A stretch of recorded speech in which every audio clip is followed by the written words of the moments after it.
Les voy a hablar sobre este tema de resiliencia y autorregulación emocional. Es un tema en el que he estado investigando los últimos 10 años de mi vida, entendiendo de qué está hecha la resiliencia.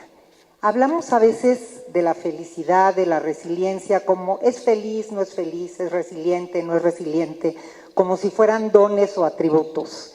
Y en realidad son construcciones. Se construye la felicidad, se construye la resiliencia. Como bien dijeron en la presentación, hace 10 años viví un desafortunado evento que cambió mi vida. Estando en medio de mi experiencia de secuestro, en algún momento que me iban a matar, me hice 2 preguntas. Si fue el último minuto de mi vida, ¿qué me faltó por vivir? Si salgo viva, ¿qué haré diferente? En ese momento hice la promesa que si salía viva, me iba a dedicar a trabajar con gente que ha vivido experiencias traumáticas, ayudándolos a resignificarlas. Comencé por la mía y después, en estos últimos 10 años, me he dedicado a trabajar principalmente en los temas de abuso sexual, feminicidios y secuestro. Orgullosamente, hace 3 años, abrimos los primeros 2 centros de trauma en el Estado de México que atienden los 365 días del año gratuitamente a toda la gente víctima de estrés postraumático. Este fue un proyecto que diseñé junto con el exgobernador del Estado de México, Erubiel, y sigue funcionando. Atendemos a más de 1,500 personas a la semana, un equipo de terapéutico muy grande, y los principales temas que hoy atendemos es, en primer lugar, abuso sexual, segundo lugar, feminicidios y tercer lugar, víctimas de secuestro o algún tipo de violencia. Es un proyecto muy interesante, no me voy a extender, pero ¿qué es lo que yo me he dado cuenta en estos años de trabajo con trauma? Que si creamos niños que aprendan a autorregularse emocionalmente, tendremos mayor probabilidad de tener jóvenes y adultos resilientes. Por ello voy a hablar, me pidieron que hable de este tema y les voy a explicar un poco a qué me refiero y en qué se basa la investigación que he hecho en estos últimos años. Ok, hay varias definiciones de resiliencia que han estado circulando a lo largo de bibliografías. Yo escogí estas que me parecen las principales, las que más sentido me han dado, y es la capacidad de una persona de recuperarse más fortalecida de la adversidad. ¿A qué me refiero con esto? Encontrarle un sentido al dolor es importante. Generalmente cuando vivimos una experiencia traumática nos quedamos en un ¿por qué me pasó a mí? Porque es lo que la cultura nos ha enseñado. Nos vamos hacia la justicia. La justicia no existe. Le pasan cosas buenas a la gente mala y cosas malas a la gente buena. Entonces aquí lo importante es cómo movernos a un para qué. Porque solamente encontrándole un sentido a lo que vivimos es que vamos a poderlo resignificar. Tanto ustedes que hablaron de la palabra resignificar como Renato, para mí hoy es la meta en mi trabajo terapéutico. ¿Cómo ayudo a esta persona a resignificar lo que vivió? El por qué nos va a dejar desesperanzados. El para qué nos va a llevar a un lugar de encontrarle un sentido. Es librar una buena batalla. ¿Qué es una buena batalla? Confluye el sufrimiento y el coraje por salir adelante. Y es un proceso activo de resistencia ante los desafíos de la vida.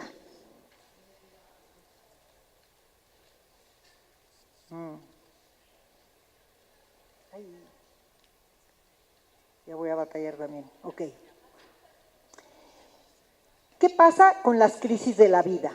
Las crisis de la vida también nos ayudan a sacar lo mejor de nosotros mismos.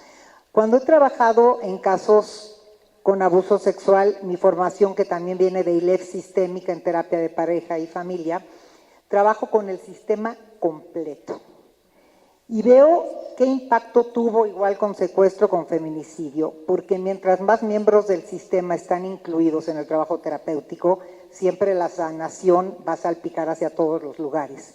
Entonces, la resiliencia es algo más que sobrevivir una crisis o un trauma, es más que atravesarlo. ¿Por qué? Porque es salirnos de la postura de víctimas. No toda la gente que vive una crisis o un trauma son resilientes, pero no son resilientes o sí son resilientes porque lo tuvieran en sus genes, sino porque no han tenido la oportunidad de encontrar una forma de trabajar la experiencia. Es un proceso. Esta frase de Albert Camus que me gusta mucho, que dice: en medio del invierno aprendí finalmente que había en mí un verano invencible. Ahora, ¿qué caracteriza a una persona resiliente? ¿Cuáles son las características que se han encontrado e investigado que sí posee una persona que es resiliente? Es alguien que se hace cargo de su vida. ¿Qué quiere decir? Que se atreve a curar las cicatrices de su vida. No todos se atreven a trabajar la experiencia. A mí me llama mucho la atención que, sobre todo en los casos de secuestro, cuando acuden a mí me platican su experiencia y la empiezan a narrar llorando y con un contenido emocional en verdad doloroso, siempre me pregunto, ahora que haga la pregunta de hace cuánto fue, ¿qué me van a decir? Y sorprendida me encuentro que me dicen recientemente un caso, hace 18 años, y la narración pareciera que fue ayer. Aquí la pregunta es, lo que te define en la vida no es lo que te pasa, es lo que haces con lo que te pasa. ¿Qué ha pasado en estos 18 años para que una vida se quede paralizada? ¿Qué más caracteriza a una persona resiliente? Un buen autocontrol emocional, un temperamento sereno y que se abre a nuevas experiencias aunque haya sido tocada por una experiencia dolorosa.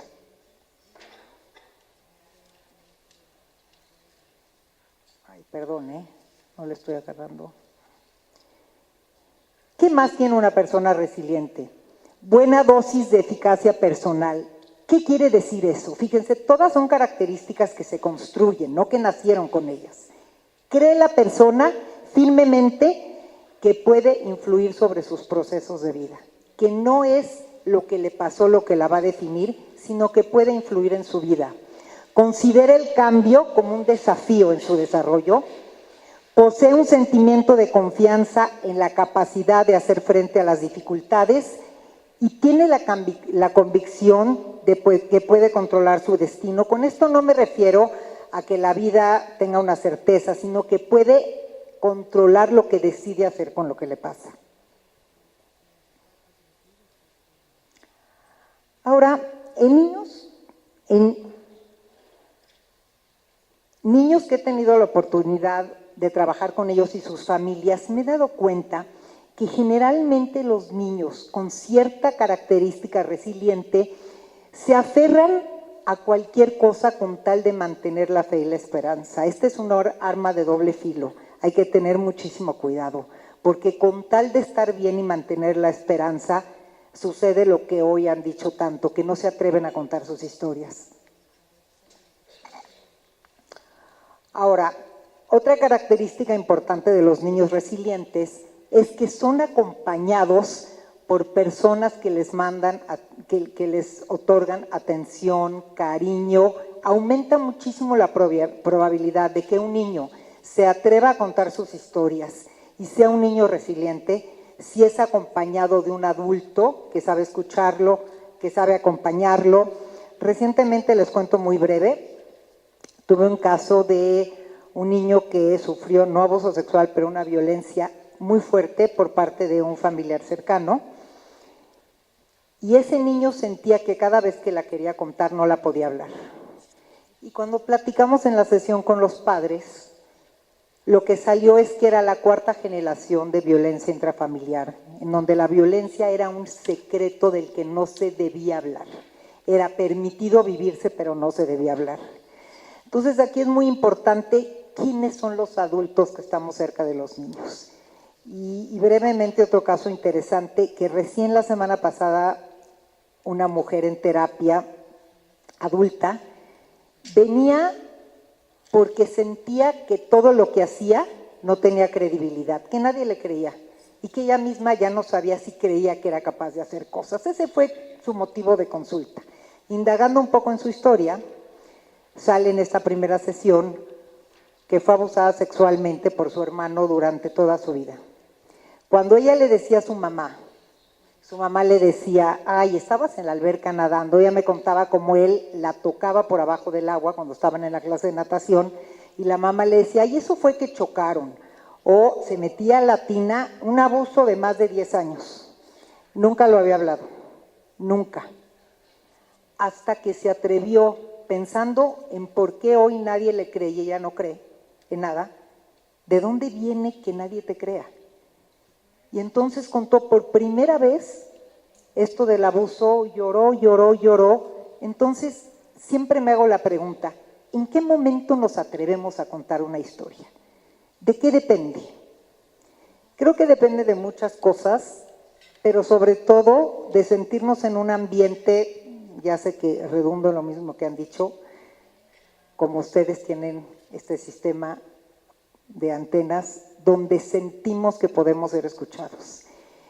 Pero los síntomas adultos muchas veces tienen atrás un secreto no hablado, guardado, como en el caso de esta mujer.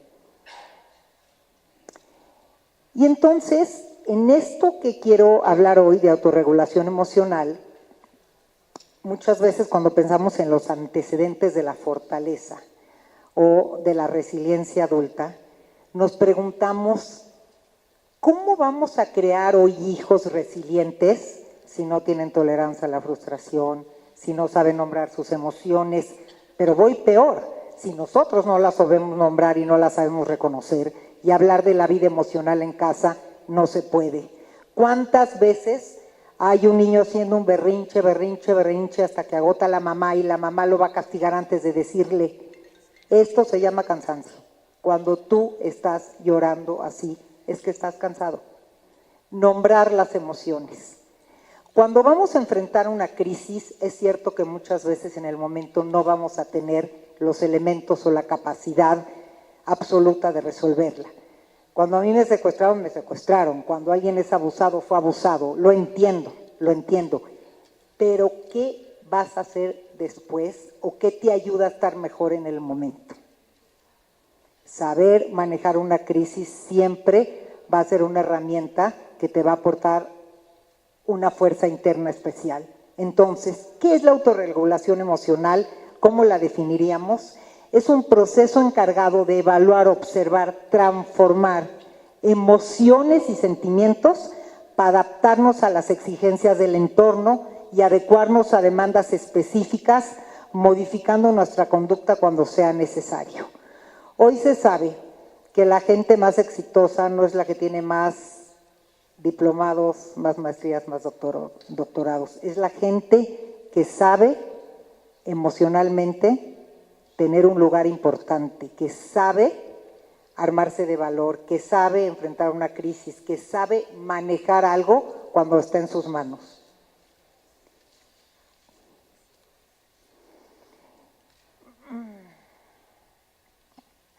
Entonces podemos concluir que la autorregulación emocional es uno de los aspectos fundamentales en el desarrollo que tenemos hoy con los niños, y su aprendizaje comienza en los primeros meses de vida y tiene mucha importancia para el equilibrio psicológico adulto. ¿Cuáles son los beneficios de enseñarle a nuestros niños a autorregularse emocionalmente desde que son pequeños, en las escuelas, en la casa como padres? Va a crear jóvenes con recursos distintos para enfrentar crisis.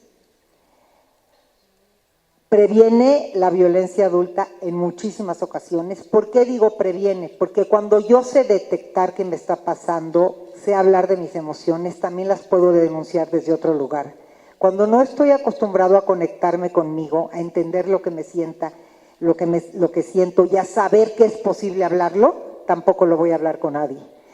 Y saber canalizar emociones negativas como la ira y la agresión se basa en una buena capacidad de autorregulación emocional. Un poco esta investigación en incursionar en el tema de resiliencia y autorregulación emocional me surgió cuando después de mi secuestro conocí a 18 mujeres que habían sido secuestradas por la misma banda cuando tuvimos que ir a declarar. Y me sorprendí mucho de las diferentes historias habiendo sido secuestradas por la misma banda. Y en alguna ocasión que me preguntaron por qué pude mantener la serenidad y la paz aún en un momento así, no lo supe contestar. Creo que se trataba de negociar mi vida, pero ahí empecé a darme cuenta un poco lo que decía Víctor Frank, te pueden quitar todo en la vida menos tu capacidad de sentir y pensar aún en una crisis.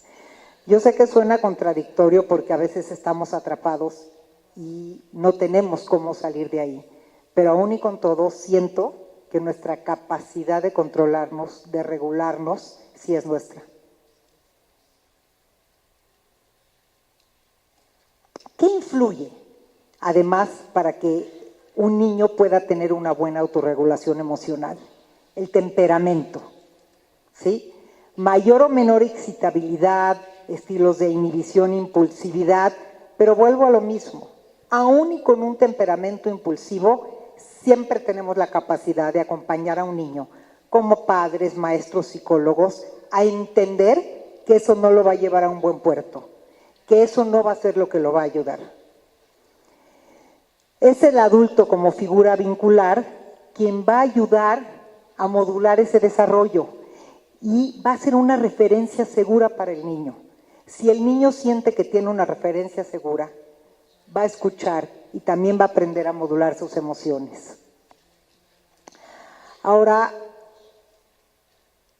yo creo hoy en día, después de este trabajo con niños y en estos temas de trauma, que la calidad de nuestra vida depende en gran parte de cómo enfrentamos nuestras emociones, aún y en los momentos más difíciles.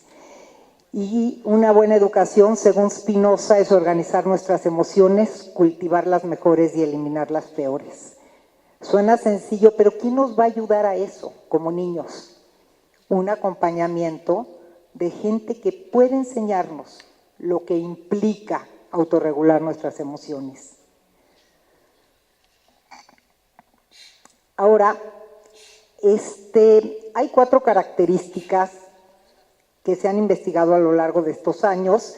Gross y Thompson plantearon este modelo que es muy útil, que habla de que hay 4 factores. La situación relevante, que es la que da lugar a una emoción, ¿sí? La atención que nosotros le vamos a poner al evento, cómo vamos a evaluar lo que nos está sucediendo y qué respuesta emocional, por ende, vamos a dar a lo que estamos viviendo. Además de todo, la autorregulación emocional es un ejercicio cognitivo. ¿Por qué no solo depende de la emoción y también tiene que ver con la cognición? Porque va a modificar una experiencia negativa convirtiéndola en una positiva y va a ayudar en el aprendizaje de resolución de problemas. Y a esto le llamamos finalmente lo que es ser resiliente o una persona resiliente. Es una palabra que usamos todo el día y que es complicada de pronunciar y está medio fea, pero en verdad la gente resiliente que se regula autoemocionalmente y sabe enfrentar crisis es la gente que está destinada a ser más exitosa, y no solamente eso, sino a poder enfrentar cualquier cosa que veamos con mejores herramientas. En el caso que nos concierne hoy de abuso sexual y con todo lo alto que es el porcentaje y lo difícil que resulta hablar, en mi experiencia sistémica desde el punto de vista familiar, en las familias donde las emociones, la autorregulación emocional y la forma de hablar de las emociones es permitida, ocasiona que los niños con mayor facilidad puedan hablar del evento traumático. En casos de feminicidios, en casos de secuestro y lo que pasa dentro de una experiencia de cautiverio, he tenido la misma impresión. Recientemente con 2 niños que tuvieron una experiencia de secuestro muy difícil, 2 hermanos, una hermana y un hermano, que estuvieron secuestrados. Dentro del secuestro, El niño fue testigo de cómo los secuestradores violaron a la hermana y fue un caso muy difícil. En sesión se atrevieron los dos a hablar en frente de los papás de lo que vivieron, pero desde el principio que yo los vi me di cuenta de algo muy importante. Era una familia donde la emoción era parte de su vida, donde hablar de lo que se sentía era permitido. Y en la segunda sesión que tuvimos familiar, los niños le relataron a los papás lo que habían vivido. Con mucho dolor, los padres tuvieron una reacción muy, muy, muy cercana. Y en otros casos no es así. Entonces, cuando yo me pregunto cuál es la diferencia, en el común denominador de los casos y también en los centros de trauma, está este hilo conductor. ¿Cómo hablamos de las emociones en casa? ¿Cómo aprendemos qué sí se puede y qué no se puede? Y sobre todo una cosa, ¿cómo las nombramos? ¿Cómo nos han enseñado nuestros padres a ponerle nombres a las emociones? Esto es tristeza. Se vale, estás llorando de tristeza. Se vale estar triste. Estás llorando de enojo. Estás enojado. Y por último, les digo 4 pasos de un protocolo de autorregulación emocional, que quiere decir que ayuda cuando estamos frente a una crisis para podernos autorregular. El primer paso sería aprender a respirar. Suena muy sencillo, pero hoy se sabe que aprender a respirar es de los grandes pasos para poder estar serenos, y la respiración es un puente entre la mente y el cuerpo, y aprender a respirar nos oxigena de otra forma y nos ayuda a estar bien, mucho con niños que son muy irritables y con adultos que tienen muy poca tolerancia a controlarse, que fácilmente caen en ira. Practicar que respiren baja el nivel de intensidad. En el entrenamiento que yo hice en trauma, una de las primeras cosas que nos enseñaron es cómo enseñar a respirar a nuestros pacientes para que hagan una conexión de la experiencia al lugar donde la sienten en el cuerpo y hagan una conexión verdadera. Entonces, es toda una técnica, pero bueno, aprender a respirar es importante. La segunda es darse un espacio. Cuando estamos frente a una situación en la que no estamos pudiendo controlar, estoy hablando de violencia intrafamiliar, en un pleito importante, y ya nos vamos a calentar, es importante darse un espacio. Vayan a tomar agua, métanse al baño, hagan lo que quieran, pero estas pequeñas acciones ayudan a estar menos reactivo. Cuanto más espacio podamos tener, menos reactivo vamos a ser. Esto también se aplica con los niños. Así yo no te puedo escuchar, sí te quiero escuchar, pero en medio de ese llanto y esos gritos no entiendo nada, te voy a dar un consejo. Siéntate un ratito, respira, toma agua, ve a tu cuarto y te voy a escuchar, te voy a esperar, no me voy a ir. Aquí te voy a esperar, pero necesito que puedas hablar, así no te puedo escuchar.